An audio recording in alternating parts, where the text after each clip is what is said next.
Open the glove box. Remove the damper arm.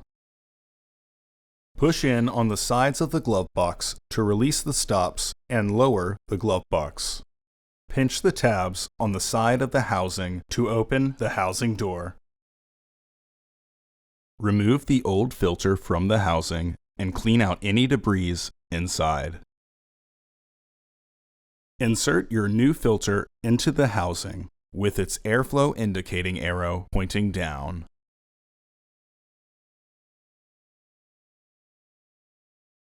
Close the filter housing door. Partially close the glove box to re-engage the stops.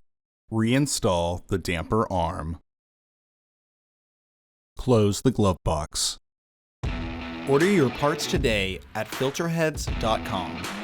Also, please like our video and subscribe to our channel so you won't miss any new content.